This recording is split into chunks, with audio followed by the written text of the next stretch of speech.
L'élevage du Massif central a aujourd'hui atteint le sommet à 1465 mètres au pied de l'émetteur du Puy-de-Dôme. Les organisateurs du sommet de l'élevage, qui se tiendra de vendredi à dimanche à Cournon d'Auvergne, ont présenté les vedettes de la manifestation, en l'occurrence les principales races rustiques du Massif central, Salers, Limousin, Aubrac et Charolaise. Quand on voit ces images, c'est le début d'une grande aventure. Nous avions dans le département du Puy-de-Dôme le sommet du Puy-de-Dôme, et c'est ce qui a donné le nom en fait de sommet de l'élevage. On a considéré que sommet, c'était aussi le sommet de nos races à viande. La première édition, tout d'abord, je dirais que pas beaucoup de personnes n'y croyaient à cette aventure, mais je crois que la première édition a été globalement un succès, ce qui nous a encouragés. Et j'ai le souvenir d'un journaliste qui me disait, vous savez, vous avez 2 étapes, 3 ans et 5 ans.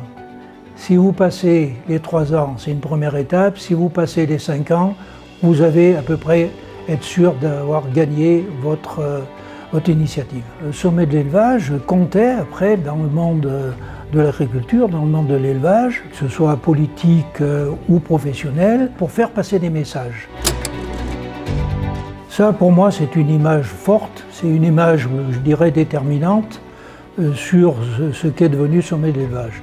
Puisque le président Giscard venait inaugurer, trouvait que c'était une bonne initiative, et c'est un message que je lui ai fait aussi passer en disant, Monsieur le Président, si vous pensez qu'il y a un intérêt pour notre région, il faudrait qu'on ait des équipements à la hauteur. Je pense que sommet de l'élevage a été certainement le déclencheur de la décision de construire la Grande Halle et ensuite le Zénith.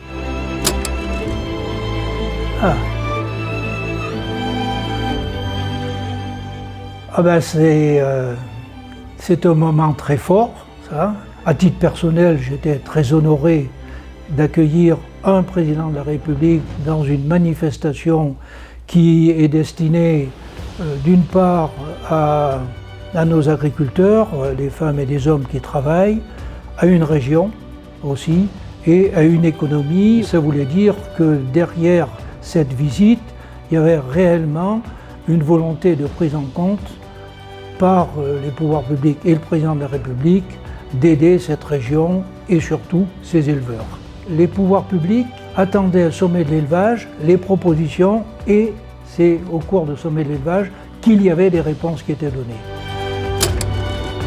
Il fallait mettre en valeur un peu plus nos races à viande à l'étranger. Mais c'est aussi d'amener des visiteurs qui viennent découvrir nos régions et nos races sur place, dans quelles conditions elles sont élevées et dans quelles conditions ils peuvent les importer chez eux. Et on peut constater que nos déplacements dans les pays étrangers ont fait en sorte que des hauts responsables professionnels et politiques venaient à sommet d'élevage. Il y a une telle importance, que ce soit au niveau national, européen et mondial, que tout ce que je peux souhaiter, c'est qu'il y ait continuité du développement et que ça reste dans un esprit convivial et que ça apporte aussi à l'économie de nos régions, de notre pays et de l'Europe. Avec tout ce que l'on connaît aujourd'hui, on a besoin d'être fort en France et en Europe.